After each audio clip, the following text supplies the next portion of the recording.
So guys, just to get started, rather than me running through your biographies, how about you give us a little background on yourselves, your company. Give us the 30-second elevator pitch. Leura, do you want to start? Sure. So my name is Leura Fine, and I'm the CEO and founder of a company called Laurel and Wolf, and we are a marketplace for virtual interior design services. So we connect interior designers who are professionally licensed to clients all over the United States together so that people can affordably design their homes through a software that we've created. So you come to our site, you answer a bunch of questions, upload photos, pay a one-time flat fee, get connected to a designer, and you walk away with everything that you need to design your home. That's all fully custom to your space, your style, your budget, and all of your tastes. And I started the company as a former interior designer, so a bit of an unusual background for a tech founder. Sure. And Greg? Yeah, my name is, hold on, there we go. My name is Greg Hong. I am the CEO and co-founder of Reserve. Reserve helps you find a great restaurant, makes it easy for you to book a table, and handles payment automatically at the end of the meal. For those of you guys that have ever gone through the experience of trying to figure out where you want to go out to eat, we make it easy by basically bringing that discovery element to you. Rather than you having to go search a billion different places to figure out that place, we make it easy the same way you would with a concierge, and we handle payment automatically at the end of the meal. So rather than having to pull out your wallet or fight over the bill with your in-laws, it happens automatically. Great. And Alex? Hey everyone, my name's Alex Stephany. I'm CEO of a business called Just Park, and we have a thesis that parking is one of the most dysfunctional aspects of city life. Dysfunctional for many reasons. It's incredibly expensive.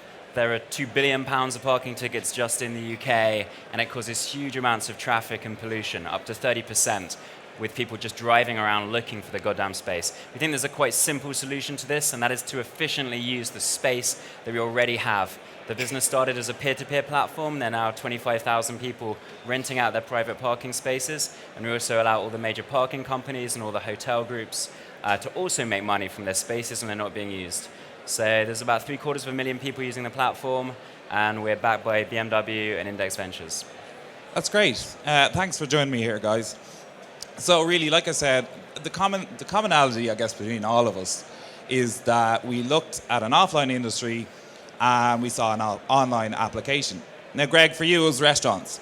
So what was the gap in the market that you saw? You know, why did you decide to take a gamble on Reserve? Yeah, I think first and foremost, when we looked at the space, it was an opportunity for basically making technology work for restaurants. Am I getting a lot of feedback here? A little bit. So we wanted to really fix how diners connected with restaurants through technology. A lot of the current online booking platforms that are available to restaurants and to diners are broken. As a restaurant, you have an option to list tables, and that costs you anywhere between 25 cents to $1. They're used to paying anywhere along those costs to people like OpenTable and otherwise. It's expensive, prohibitively so. And at the end of the day, I had a lot of passion for fixing that problem. So I think that was probably the core of all of it. I believed in what we were doing, and I believed in it from the start. And that was so foundational because I think as a business, you go through a lot of ups and downs, and making sure that we could ride that, and I would be passionate about that through some of the down cycles, what I think was probably core to all of that. Great, and I guess passion, it drives us all. Would you agree? Yeah, no, absolutely. I mean, I agree 100%, and I think that for me, taking something that had always really been only for the very wealthy and making it affordable to most Americans, and by giving designers the ability to do what they love, which is just to do the design work, not to have to worry about the billing and the admin, the proposals and marketing themselves, was something that was very personal to me because I had come out of the interior design industry and seen all of these people who desperately needed professional design services for their homes or offices but couldn't afford it. And then all of these designers who just wanted to create beautiful spaces for people but couldn't make a living doing it. And so it really was about bringing the two sides together in a new way. And by making it virtual, we were able to do that. Sure. And Alex, I guess parking and passion aren't two words that usually go together. What is it that you drives? obviously haven't been to our offices. What drives you, on a daily basis?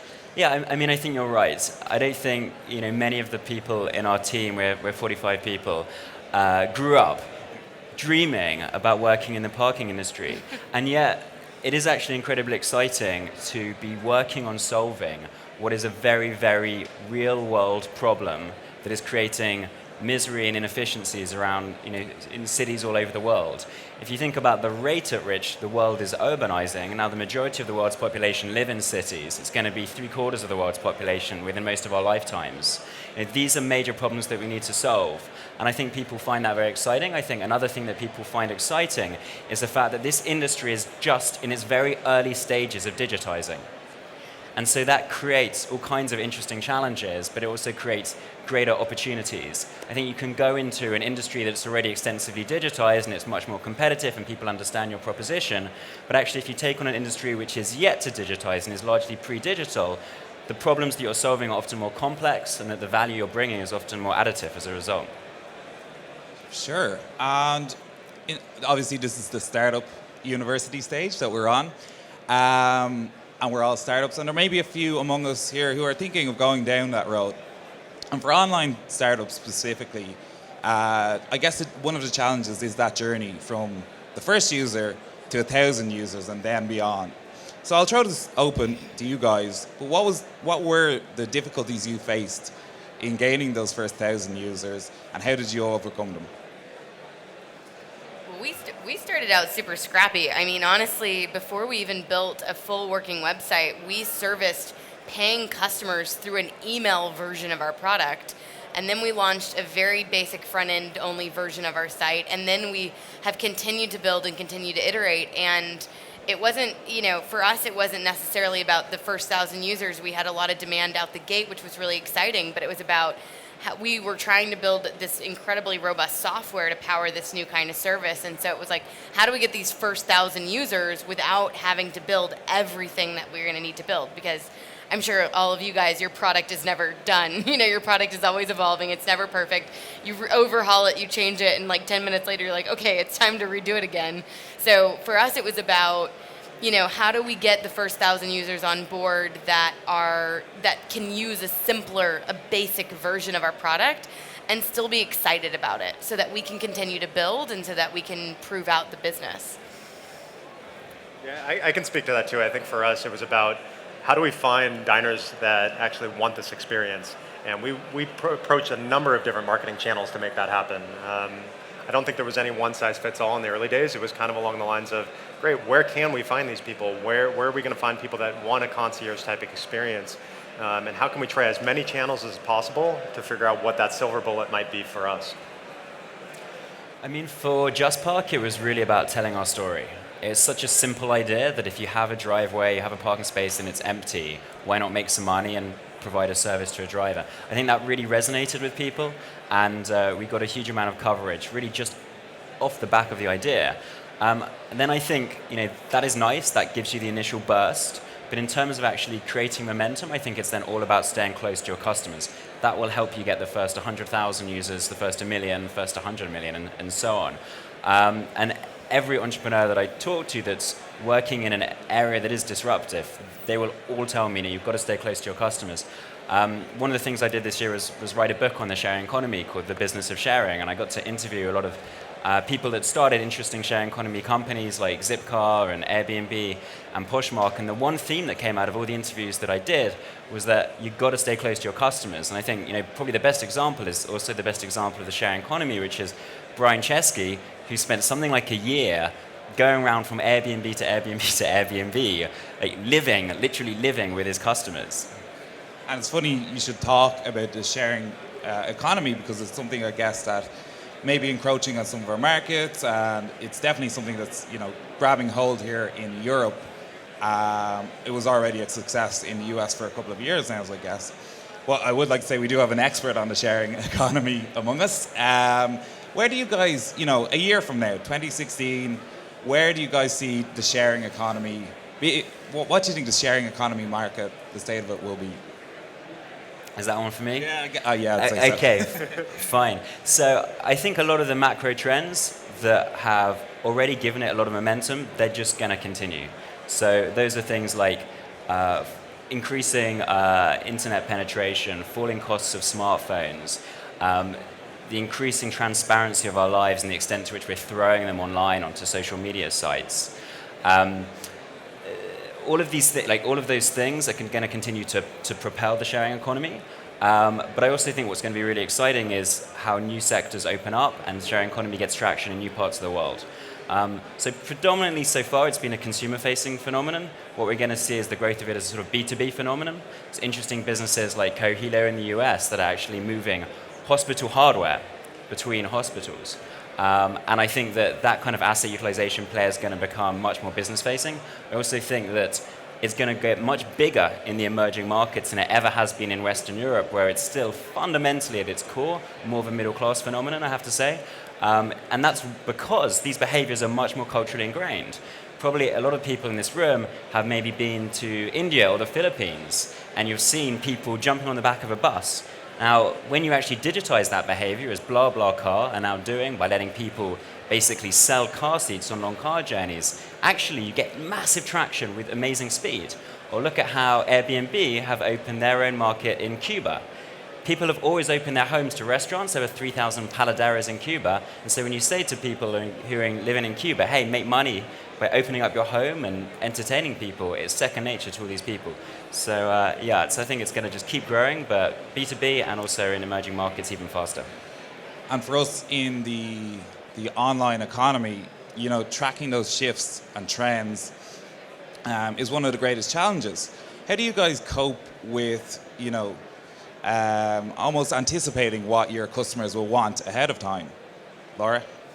Well, for us, it's not necessarily anticipating what they want, but this is something that has never existed before. So it's us creating more what they need and creating process, that enables them to get the best possible outcome. So more than anything, what's interesting about our industry is we are today already the largest interior design firm in the United States because we have 800 interior designers across North America, and we have such immense kind of buying power and such incredible data that we're able to actually help a lot of the furniture companies with saying, hey, we're buying this kind of wallpaper or these kinds of colors or these kinds of fabrics. And so, even from an aesthetic trend perspective, we actually have a lot of interesting information that we are actually going to be driving this huge industry as a result of. But when it comes to the actual process of designing virtually, our clients have no idea what they want and what they need and what would work and what won't work. So it's about us tracking the things that they love and the things that they hate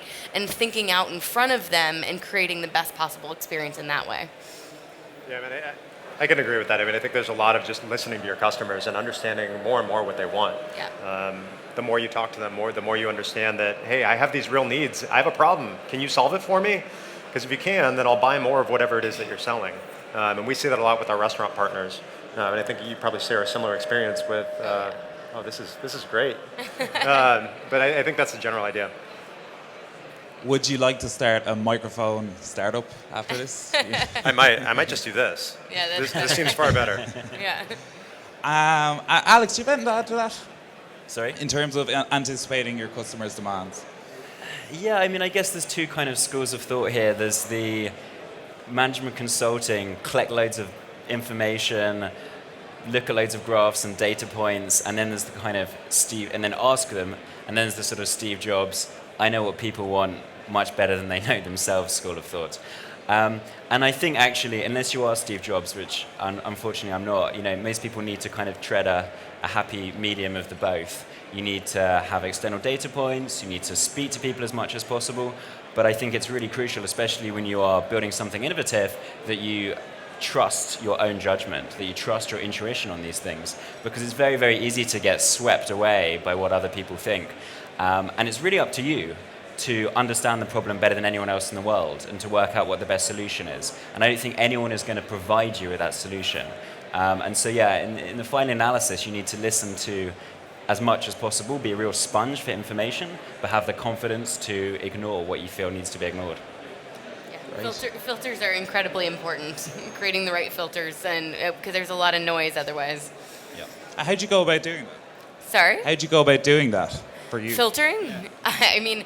I think that the way we kind of approach it is that, because we have two sides, right? We have all the designers, the interior designers, and they give us loads of feedback, and then we have all the clients, and really you have to look at what are the kind of personal kind of nitpicky intricacies of just, okay, these humans kind of think like this and these humans think like this, and what are the things that are real trends that we can see across the business, so that we're like, okay, these things are not relevant, or these easy fixes, or these are things that client services can easily, talk to our clients about. Maybe it's just education, whereas this is a real problem in our product. And this is something that we need to think about evolving, because it's not just a particular type of client, it's not just a particular type of issue, it's something that needs to be addressed more broadly. But honestly, it's to your point, you do have to trust your gut and trust your intuition, and create, when you're looking at these huge data sets, you have to create filters. I want to jump in here. I think on the filtering piece for us, it was a lot of hearing no. We A talked what? a lot of hearing no. Yeah. We talked to a lot of restaurants, and they're like, "No, that's awful." Okay, great. Well, that's not good. Okay, let's try this instead. Oh, that's also awful. Okay, great. Let's try this one. Oh, you like a little bit of that? Okay, great. I'll keep that little part, and then I'll package it up with some other new kind of concept. And maybe instead of you liking 10% of the idea, you like 20% or 30%. And sure enough, over time, instead of us hearing a lot of no, it started turning into a lot of yes. And that was the filtering. I mean, it isn't always as complicated as, hey, I have all these data points. It's a lot of in real time. Okay, you don't like that? Well, I'm going to change my pitch on the fly right now until I find out what it is that you actually like, and continue to do that again and again until we get to a place that actually has value for you as a restaurant. Definitely. Okay, we've got 30 seconds each. You have a room full of people. You've got investors, you've got entrepreneurs, you've got hopefuls. If you had to give them one piece of advice going forward, what would it be to grow a company online? Alex, I'll start with you. Okay. I think you really need to understand the problem that you're solving as well as you possibly can. I don't think there's any substitute for that. It's an obvious piece of advice. But make sure that you speak to everyone that will help you enrich your understanding of that problem, and stay very, very problem focused. I think a lot of people, there's this kind of cult of disruption that is in a way a little bit unhelpful at times. People talk about disrupting this, disrupting that, as if they want to just kind of attack another company. And that's totally the wrong way to create value. I think ultimately you need to focus on the problem that you're solving. Great advice. Greg? I would say listen to your partners. I mean, the example I just gave about hearing no, listen. They will tell you what they want. And if you listen thoughtfully, rather than just saying, I know what's best, you get to a place where you can actually build a product that will make a real difference for your partners. Leura. And I would expand on that my one piece, or I have two pieces of advice. One would be, make sure that you're not only solving a problem and that you're staying true to solving that, but that it's, what is your business? I think too often times people, especially in this space, get focused on changing or solving or creating something, and they don't understand that these are businesses. And so you need to understand what is your business and how are you going to grow and evolve it from that perspective. And I think the other thing is that be true to yourself as a leader. If you're starting a company, I think that it's an incredibly challenging and incredibly fulfilling thing, but that everyone's style is very different, and each person is unique, and you should stay true to who you are as a leader and build all the right things around you to help you be the best team that you can be. So That's great. I think we may have a floating mic somewhere in the audience. So it's your turn, guys. If you have any questions, now's your chance. For any one of the three guests, or even for me if you're feeling cruel, it's right up here to the right.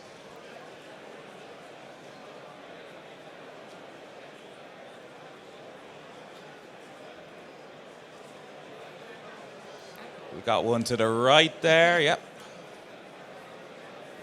I was hoping she was going to throw it. My question's for Reserve. There must have been a catch-22 scenario where you had to get the businesses to sign up, the restaurants, as well as find the customers. So what did you do to get the business? Because you're the middleman, really. So what did you do to get the businesses to sign up so that you can get the customers on board? Because it doesn't work without either party. Got it. I think, let me rephrase the question because I only kind of half heard you. I think it's a bit of the tail wagging the dog scenario where you've got diners and restaurants. How do you figure out which one you go after first? One of our key investors was First Round, and in the early days, I heard Wiley Cirilli, who was one of Seamless's big marketing and sales people. He said, create enough value for the restaurants where they feel like they have no other choice but to do it. My co-founder also says it a lot. How do you pitch things as a give? So I'm not coming into your restaurant selling you on something. I'm coming into your restaurant telling you, hey, I've got something really cool here that's actually going to help you deliver value for your customer. And I'm helping you with that rather than, hey, you're going to buy this from me. That posturing, I think, is so key to delivering that first restaurant and that first customer, making it seem like it's a give as opposed to an ask. Good question. I'll just kind of add while the next question comes in. People often say about marketplaces they're chicken and egg. I think that's actually very rarely the case. Generally, you need to acquire the supply first, work out what the way to do that is, what the hack is, can you fake it till you make it, and then keep the supply happy, placate them, and then you build demand on top of that supply. I agree with that part, but it is a little bit of, you need the product, and that is the supply piece, but you need to figure out how to get the suppliers to believe that you're going to get the consumers in the door. Sure. Right. You have to fake it till you make it a little bit. Exactly, and that's Okay. the salesmanship of building supply side. Okay, next, yeah. It's actually kind of on the same theme. Like, if you want to build up, say, customers, you could try and do it gradually, but then you're letting, I guess, potential competitors, you're tipping your hand to them, you're letting them see what you're doing, and maybe someone bigger comes along and starts doing it. So would you say go with a kind of a big bang thing, or more try and eke away with it a bit under the radar until it becomes big enough that maybe everyone knows? I can speak to that. I mean, I think for our part, it was along the lines of how do we narrow the marketplace so we're not tackling the entire marketplace all at once? How do we start with the high-end restaurants where there's a narrow enough focus where you're not trying to tackle the entire supply side of the marketplace in one fell swoop? I mean, I don't think marketplaces should be in stealth mode for any length of time at all. Their winner takes most phenomena, and the reason for that is that they experience very, very strong network effects. So each incremental unit into that marketplace is incrementally more valuable. And so because of that, you want to be loud and brash and out there and raising as much capital as you can as quickly as you can. Great, yeah, go ahead. Quickly going back to marketplaces, you're saying, talking about how keeping the supply there first is quite important. How do you keep the supply happy whilst obviously you're still trying to go out there to find clients that will potentially use those people? So when we first started the company, we had a group of designers that I recruited from like across the country, and there was not the demand side yet for them to service.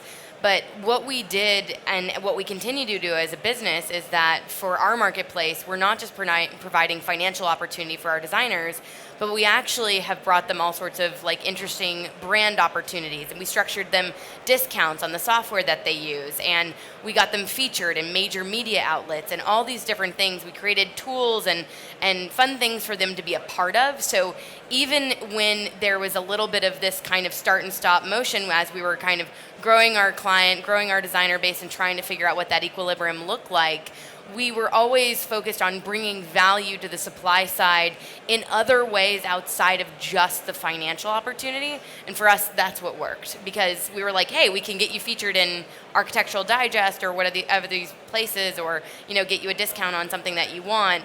And that was enough to keep them engaged and coming back and excited about being a part of like this bigger company. Great. I'll tell you what, guys, we will leave it there for now. Guys, if you could join me in a round of applause for our three wonderful guests. I know all three of them are on Twitter. If you want to find them, I'm sure they'll be happy to answer any more questions that you had.